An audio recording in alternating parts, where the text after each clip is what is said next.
ਗਿੱਲ ਸਾਹਿਬ ਇਸ ਤਰ੍ਹਾਂ ਬੇਨਤੀ ਹੈ ਕਿ ਜਦੋਂ ਰੰਧਾਵਾ ਸਾਹਿਬ 1955 ਤੋਂ ਲੈ ਕੇ 1960 ਤੱਕ ਐਗਰੀਕਲਚਰ ਮਿਨਿਸਟਰੀ ਸੈਂਟਰ ਦੀ ਐਗਰੀਕਲਚਰ ਮਿਨਿਸਟਰੀ ਦੇ ਵਿੱਚ ਜੌਬ ਉਹਨਾਂ ਨੇ ਕੀਤੀ ਤੇ ਉਹਦੇ ਵਿੱਚ ਉਹਨਾਂ ਨੇ ਮਹਿਸੂਸ ਕੀਤਾ ਕਿ ਜਿਹੜੀ ਖੇਤਰੀ ਐਗਰੀਕਲਚਰ ਜਾਂ ਜਿਹੜੀ ਖੇਤੀ ਹੈਗੀ ਹੈ ਉਹ ਡਿਵੈਲਪ ਹੋਣੀ ਬਹੁਤ ਜ਼ਰੂਰੀ ਹੈ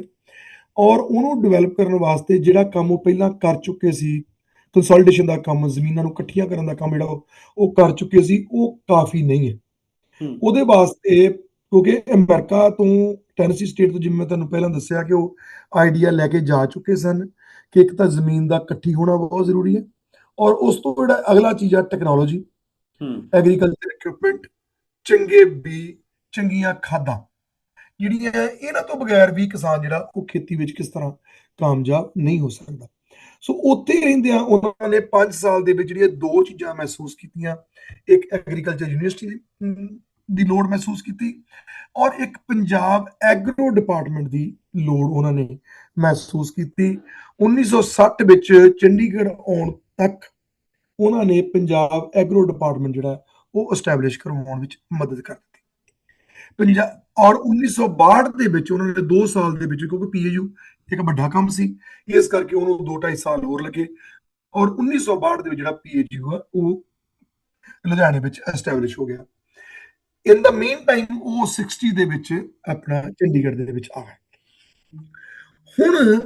ਐਗਰੀਕਲਚਰ ਯੂਨੀਵਰਸਿਟੀ ਦੇ ਵਿੱਚ ਉਹਨਾਂ ਨੇ ਕਿਉਂਕਿ ਉਹ ਐਗਰੀਕਲਚਰ ਯੂਨੀਵਰਸਿਟੀ ਨੇ ਆਪਣਾ ਕੰਮ ਸ਼ੁਰੂ ਕਰ ਦਿੱਤਾ 1962 ਦੇ ਵਿੱਚ ਪੰਜਾਬ ਐਗਰੋ ਦੇ ਵਿੱਚ ਉਹਨਾਂ ਨੇ ਜਿਹੜਾ ਸਭ ਤੋਂ ਵੱਡਾ ਕੰਮ ਕਰਵਾਇਆ ਉਹ ਇਹ ਕਰਵਾਇਆ ਕਿ ਉਹਨਾਂ ਨੇ ਜ਼ਿਮੀਂਦਾਰਾਂ ਨੂੰ ਟਰੈਕਟਰ ਜਿਹੜਾ ਆ 10 ਕਿਲੋ ਤੋਂ ਉੱਪਰ ਵਾਲਾ ਜਿਹੜਾ ਜ਼ਿਮੀਂਦਾਰ ਆ ਉਹਨੂੰ ਟਰੈਕਟਰ ਔਰ ਐਗਰੀਕਲਚਰ ਇਕਵਿਪਮੈਂਟ ਜਿਹੜਾ ਆ ਉਹ ਬਹੁਤ ਹੀ ਸਸਤੇ ਰੇਟ ਤੇ ਦਵਾਉਣਾ ਸ਼ੁਰੂ ਕਰ ਦਿੱਤਾ ਔਰ ਜਿਹੜਾ ਉਹਨਾਂ ਨੇ ਇੱਕ ਵੱਡਾ ਕੰਮ ਹੋਰ ਕੀਤਾ ਉਹਨਾਂ ਨੇ ਪ੍ਰਤਾਪ ਸਿੰਘ ਕੈਰੋਂ ਦੇ ਨਾਲ ਰਲ ਕੇ ਕਿਉਂਕਿ ਉਦੋਂ ਤੱਕ ਪੰਜਾਬ ਦੇ ਡੈਮ ਬਣ ਚੁੱਕੇ ਸੀ ਬਿਜਲੀ ਜਿਹੜੀ ਆ ਉਹ ਆ ਚੁੱਕੀ ਸੀ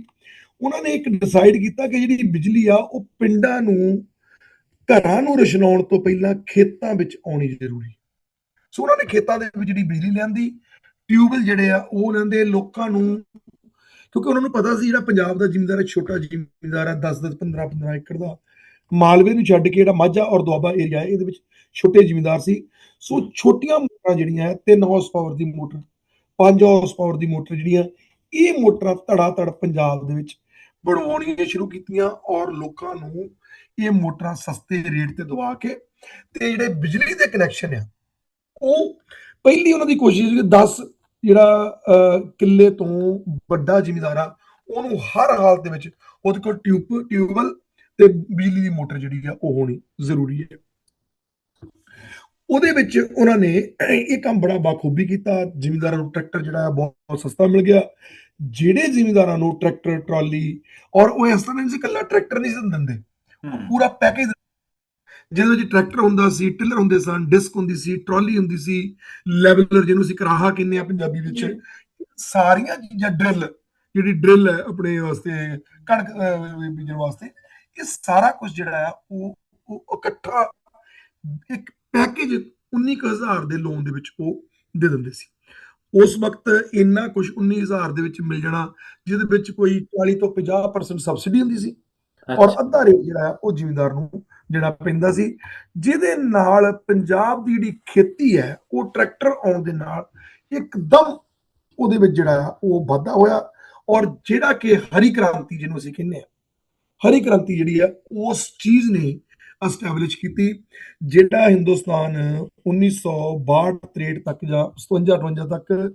ਕਣਕ ਵੀ ਆਪਣੀ ਡੇਲੀ ਯੂਜ਼ ਵਾਸਤੇ ਲੋਕਾਂ ਦੇ ਖਾਣ ਵਾਸਤੇ ਅਮਰੀਕਾ ਤੋਂ ਉਹਨਾਂ ਨੂੰ ਹੱਥ ਅੱਡ ਕੇ ਮੰਗਵਾਉਣੀ ਪੈਂਦੀ ਸੀ 67-68 ਤੱਕ ਜਾਂਦੇ ਆ 70 ਤੋਂ ਤੱਕ ਜਾਂਦੇ ਆ ਇੱਥੋਂ ਤੱਕ ਹਿੰਦੁਸਤਾਨ ਕੱਲਾ ਕਣਕ ਵਿੱਚ ਜਾਂ ਇਹਨੂੰ ਗੰਦਮ ਤੁਸੀਂ ਕਹਿੰਦੇ ਹੋ ਜਾਂ ਚੌਲਾਂ ਦੇ ਵਿੱਚ ਹੀ ਪੂਰੀ ਤਰ੍ਹਾਂ ਆਪਣੇ ਆਪ ਨੂੰ ਫੁੱਲਫਿਲ ਨਹੀਂ ਕਰਨ ਲੱਗਾ ਸਗੋਂ ਹੌਲੀ ਹੌਲੀ ਜਿਹੜਾ ਜਿੰਨਾ ਆਟੇ ਦੀ ਜਾਂ ਕਣਕ ਦੀ ਲੋੜ ਸੀ ਉਹਦੇ ਨਾਲੋਂ ਵੀ ਕਣਕ ਜਿਹੜੀ ਹੈ ਉਹ 10 ਕੁ ਸਾਲਾਂ ਦੇ ਵਿੱਚ ਜਿਹੜੀ ਆ ਉਹ ਬਣਨੀ ਸ਼ੁਰੂ ਹੋ ਗਈ 67 ਦੇ ਵਿੱਚ ਜਿਹੜੇ ਆ ਉਹ ਰੰਧਾਵਾ ਸਾਹਿਬ ਰਿਟਾਇਰ ਹੋ ਜਾਂਦੇ ਜੀ ਔਰ 68 ਦੇ ਵਿੱਚ ਉਹਨਾਂ ਨੂੰ ਰਿਟਾਇਰ ਹੋਣ ਤੋਂ ਬਾਅਦ ਬਤੌਰ vice chancellor Punjabi agriculture university Ludhiana ਜਿਹੜਾ ਉਹਨਾਂ ਨੂੰ ਲਾ ਦਿੱਤਾ ਜਾਂਦਾ ਇੱਥੇ ਆਣ ਕੇ ਦੇਖੋ ਤੁਸੀਂ ਫਿਰ ਕਮਾਲ ਦੀ ਗੱਲ ਹੋਈ ਕਿ ਤੁਸੀਂ ਪਾਕਿਸਤਾਨ 'ਚੋਂ, ਅਸੀਂ ਹਿੰਦੁਸਤਾਨ 'ਚ, ਅਸੀਂ ਜ਼ਿਮੀਂਦਾਰ ਹਮੇਸ਼ਾ ਅਨਪੜ੍ਹ ਮੰਨਦੇ ਆ ਕਿ ਜ਼ਿਮੀਂਦਾਰ ਇੱਕ ਅਨਪੜ੍ਹ ਬੰਦੇ ਆ, ਪੜ੍ਹਿਆ ਲਿਖਿਆ ਦਾ ਕੰਮ ਨਹੀਂ ਮੰਨਦੇ। ਤੁਸੀਂ ਹੈਰਾਨ ਹੋਵੋਗੇ ਕਿ ਪੀਏਯੂ ਵਿੱਚ ਉਹਨਾਂ ਨੇ ਆਉਂਦਿਆਂ ਸਾਰ ਜਿਹੜਾ ਸਭ ਤੋਂ ਪਹਿਲਾ ਕੰਮ ਕੀਤਾ,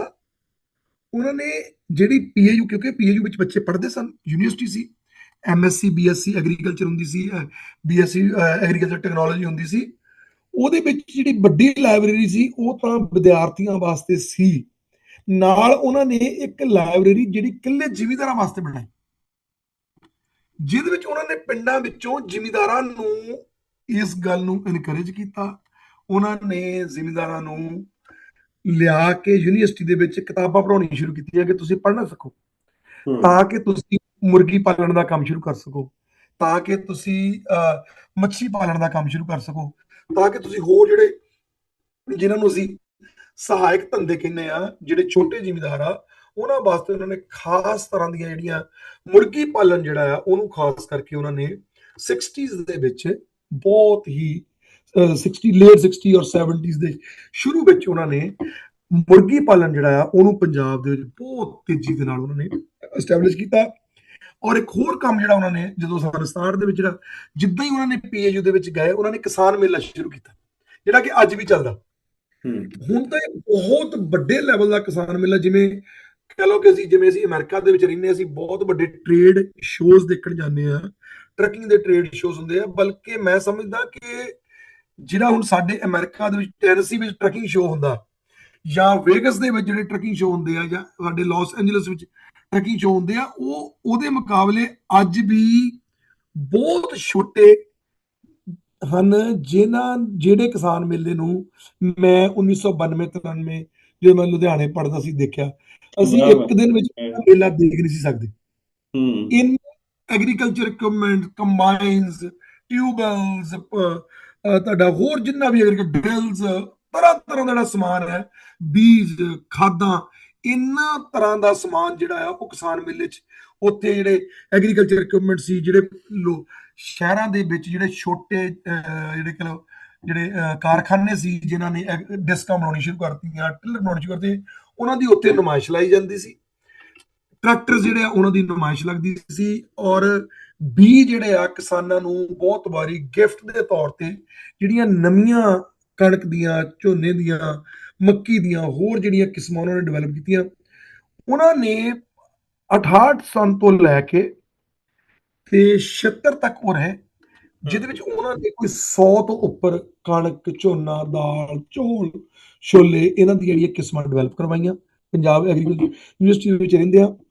ਔਰ ਮੈਂ ਇੱਕ ਗੱਲ ਤੁਹਾਨੂੰ ਦੱਸ ਦਿਆਂ ਕਿ ਜਦੋਂ ਉਹਨਾਂ ਨੇ ਇੱਕ ਏਕੜ ਬਣਾਇਆ ਨਾ, ਤੇ ਇੱਕ ਏਕੜ ਨੂੰ ਉਹਨਾਂ ਨੇ ਕਿਹਾ ਕਿ ਇੱਕ ਸਟੈਂਡਰਡ ਏਕੜ ਬਣਾਉਣਾ ਕਿਵੇਂ ਹੈ, ਤੇ ਜਿਹੜੇ ਆਫੀਸਰ ਸੀ ਉਹਨਾਂ ਨੇ ਕਿਹਾ ਵੀ ਜਿਹਦੇ ਵਿੱਚੋਂ 12 ਮਣ ਪੱਕੀ ਕਣਕ ਨਿਕਲ ਆਵੇ ਜਿਸ ਏਕੜ ਚੋਂ, ਉਸ ਏਕੜ ਨੂੰ, ਉਸ ਉਨੀ ਜ਼ਮੀਨ ਨੂੰ ਏਕੜ ਦਾ ਨਾਮ ਦੇ ਦਿੱਤਾ। 12 ਮਣ ਪੱਕਾ ਭਾਵ 12 ਚੋਂ 48, ਸੋ ਪੌਣੇ 5 ਕੁਇੰਟਲ ਜਿਹੜੀ ਕਣਕ ਹੈ, ਇਹਦਾ ਮਤਲਬ ਉਸ ਵਕਤ ਇੱਕ ਏਕੜ ਵਿੱਚੋਂ ਨਾਰਮਲੀ ਨਿਕਲਦੀ ਸੀ। ਸੋ ਆਮ ਸਾਡੇ ਦਾਦਾ ਜੀ ਵੀ ਦੱਸਦੇ ਆ ਕਿ 4-5 ਕੁਇੰਟਲ ਅਗਰ ਕਣਕ, ਜਾਂ 8-10 ਮਣ ਜਿਹੜੀ ਕਣਕ ਆ ਨਾਰਮਲ ਏਕੜ ਚੋਂ ਨਿਕਲਦੀ ਸੀ। ਬਹੁਤ ਵਧੀਆ ਮੀਂਹ ਸਹੀ ਪੈ ਜਾਏ ਤਾਂ 10-12 ਜਿਹੜੀ ਮਣ, ਸੋ 12 ਮਣ ਨੂੰ ਸਰਕਾਰੀ ਤੌਰ ਤੇ ਇੱਕ ਏਕੜ ਯੀਲਡ ਵਾਸਤੇ ਮੰਨਿਆ ਗਿਆ। ਜਦੋਂ ਰੰਧਾਵਾ ਸਾਹਿਬ ਨੇ ਇੱਥੇ ਪੀਏਯੂ ਦੇ ਵਿੱਚ ਕਣਕ ਦੀਆਂ ਕਿਸਮਾਂ ਜਦੋਂ ਲਿਆਂਦੀਆਂ, ਤੇ ਮੈਨੂੰ ਯਾਦ ਆ ਉਹਨਾਂ ਵਿੱਚ ਇੱਕ 5043, ਇੱਕ RR21, RR21 ਅਸੀਂ ਉਹਨੂੰ ਕਹਿੰਦੇ ਹੁੰਦੇ ਸੀ। ਇਹ ਸਾਰੀਆਂ ਕਿਸਮਾਂ ਉਹਨਾਂ ਦੇ ਸਮੇਂ ਵਿੱਚ ਆਈਆਂ। ਅਸੀਂ ਤਾਂ ਬਹੁਤ ਛੋਟੇ ਸੀ, ਕਹਿਣ ਮੇਰਾ ਜਨਮ ਵੀ ਬਹੁਤ ਬਾਅਦ ਦਾ, 73-74 ਦਾ ਜਨਮ ਆ। ਉਸ ਵਕਤ ਅਸੀਂ ਜਦੋਂ ਛੋਟੇ ਛੋਟੇ ਸੀ, ਉਦੋਂ RR21 ਸਾਡੇ ਆ ਗਈ ਸੀ, ਔਰ ਉਹ ਕਣਕ ਦਾ ਜਿਹੜਾ ਝਾੜ ਆ ਉਹ 12 ਤੋਂ ਲੈ ਕੇ 14 ਕੁਇੰਟਲ ਏਕੜ ਚੋਂ ਨਿਕਲਦਾ ਸੀ। ਭਾਵ ਇਹ 2.5 ਗੁਣਾ ਜ਼ਿਆਦਾ ਝਾੜ, ਕਿਉਂਕਿ ਇੱਕ ਕੁਇੰਟਲ 2.5 ਮਣ ਹੁੰਦੇ ਆ ਜੀ। ਸੋ ਇੰਨਾ ਵੱਡਾ ਫਰਕ ਪੈ ਗਿਆ ਕਿ ਜ਼ਿਮੀਂਦਾਰ ਦਾ, ਹੁਣ ਤੁਸੀਂ ਸਮਝ ਸਕਦੇ ਹੋ ਕਿ ਉਹ ਕਿੰਨਾ ਕੁ ਜ਼ਿਮੀਂਦਾਰ ਵਧੀਆ ਸਟੈਬਲਿਸ਼ ਹੋ, ਜਿਹੜਾ 12 ਮਣ ਕੱਢਦਾ ਸੀ, ਉਹ 30-32 ਮਣ ਕਣਕ ਜਿਹੜੀ ਹੈ ਉਹ ਕਿੱਲੇ ਵਿੱਚੋਂ ਰੰਧਾਵਾ ਸਾਹਿਬ ਦੇ ਹੁੰਦੇ ਆ, ਜਿਹੜੀ ਕਿ ਅੱਜ ਤਾਂ ਮੈਂ ਸਮਝਦਾ ਕਿ 23-24 ਕੁਇੰਟਲ ਤੱਕ ਜਾ ਚੁੱਕੀ ਹੈ। ਜੇ ਮਣਾਂ ਵਿੱਚ ਮੈਂ ਲਾਵਾਂ ਤੇ 50 ਮਣ ਜਾ ਚੁੱਕੀ ਹੈ। ਸੋ ਉਹਦੇ ਨਾਲੋਂ ਹੁਣ ਤਾਂ 5 ਗੁਣਾ ਬਚ ਗਈ, ਪਰ ਰੰਧਾਵਾ ਸਾਹਿਬ ਦੇ ਹੁੰਦਿਆਂ ਵੀ ਕਣਕ ਦੀ ਜਿਹੜੀ ਯੀਲਡ ਹੈ ਉਹ ਕਰੀਬ 2.5 ਤੋਂ 3 ਗੁਣਾ ਉਹਨਾਂ ਨੇ 10-12 ਸਾਲਾਂ ਵਿੱਚ ਵਧਾ ਦਿੱਤੀ ਸੀ। ਸੋ ਇਹ ਉੱਥੇ ਰਹਿੰਦਿਆਂ ਉਹਨਾਂ ਨੇ ਇੱਕ ਬਹੁਤ ਵੱਡਾ ਕੰਮ ਕੀਤਾ। ਔਰ ਇੱਕ ਹੈਰਾਨੀ ਦੀ ਗੱਲ ਜਿਹੜੀ ਮੈਂ ਤੁਹਾਨੂੰ ਹੋਰ ਦੱਸਾਂ ਕਿ ਮਿਊਜ਼ੀਅਮ ਦੇ ਦੇਖੋ ਕਿੰਨੇ ਸ਼ੌਕੀਨ ਸਨ। ਉਹਨਾਂ ਨੇ ਪੀਏਯੂ ਵਿੱਚ ਵੀ ਮਿਊਜ਼ੀਅਮ ਬਣਾਇਆ, ਹੂੰ ਜਿਹੜਾ ਕਿ ਅੱਜ ਵੀ ਉੱਥੇ ਮਿਊਜ਼ੀਅਮ ਬਣਿਆ। ਉਹਦੇ ਵਿੱਚ ਚਰਖਾ ਕੱਤਦੀਆਂ,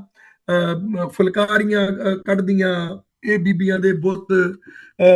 ਕਈਆਂ ਔਰ ਰੰਬੇ, ਇਸ ਤਰ੍ਹਾਂ ਦੀਆਂ ਚੀਜ਼ਾਂ ਉਹਨਾਂ ਨੇ ਕੰਮ ਕਰਦੇ। ਜ਼ਿਮੀਂਦਾਰ ਖੇਤਾਂ ਦੇ ਵਿੱਚ ਸਿਰ ਤੇ ਰੱਖ ਕੇ ਪੱਤਾ ਲੈ ਕੇ ਜਾਂਦੀ ਜਿਹੜੀ ਔਰਤ ਆ, ਉਹਦੀਆਂ ਇਸ ਤਰ੍ਹਾਂ ਦੇ ਉਹਨਾਂ ਨੇ ਬੁੱਤ ਬਣਾਏ, ਉਹਨਾਂ ਦੀਆਂ ਤਸਵੀਰਾਂ ਉਹਨਾਂ ਨੇ ਬਣਾਈਆਂ। ਪੰਜਾਬ ਐਗਰੀਕਲਚਰ ਯੂਨੀਵਰਸਿਟੀ ਦੇ ਬਿਲਕੁਲ ਸੈਂਟਰ ਦੇ ਵਿੱਚ ਅੱਜ ਵੀ ਉਹ ਮਿਊਜ਼ੀਅਮ, ਜਿਹੜਾ ਜਦੋਂ ਵੀ ਕੋਈ ਬੰਦਾ ਪੀਐਚਡੀ ਜਾਂਦਾ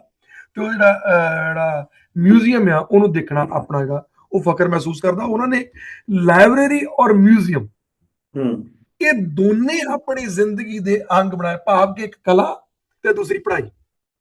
ਚਾਹੇ ਉਹ ਇੱਕ ਹੋਰ ਚੀਜ਼ ਤੁਸੀਂ ਨੋਟ ਕਰੋ, ਜਿਵੇਂ ਤੁਸੀਂ ਦੱਸ ਰਹੇ ਹੋ, ਇੱਕ ਤਾਂ ਜਿਹੜੀ ਟ੍ਰੈਡੀਸ਼ਨ ਹੈ ਉਹਨੂੰ ਵੀ ਨਹੀਂ ਛੱਡ ਰਹੇ, ਜਿਹੜੇ ਲੋਕ ਰੰਗ ਬਿਲਕੁਲ ਨੇ ਉਹਨਾਂ ਨੂੰ ਵੀ ਨਹੀਂ ਛੱਡ ਬਿਲਕੁਲ ਰਹੇ, ਔਰ ਜਿਹੜੇ ਮਾਡਰਨਾਈਜ਼ ਦੁਨੀਆ ਹੈ ਉਹਨੂੰ ਵੀ ਨਾਲ ਉਹਨਾਂ ਨੂੰ ਲਿੰਕ ਕਰ ਰਹੇ ਨੇ। ਇਹ ਬੜੀ ਵੱਡੀ ਖੂਬਸੂਰਤੀ ਉਹਨਾਂ ਦੇ ਦਿਮਾਗ ਸੋਚ ਦੇਖੋ, ਦੇ ਅੰਦਰ। ਉਹ ਟਰੈਕਟਰ ਵੀ ਲੈ ਕੇ ਆ ਰਹੇ ਆ, ਹਾਂ ਪਰ ਬਲਦ ਦੀ ਜਿਹੜੀ ਸਾਂਝ ਆ ਉਹਨੂੰ ਵੀ ਛੱਡ ਨਹੀਂ ਰਹੇ। ਹਾਂ ਸੋ ਉਹ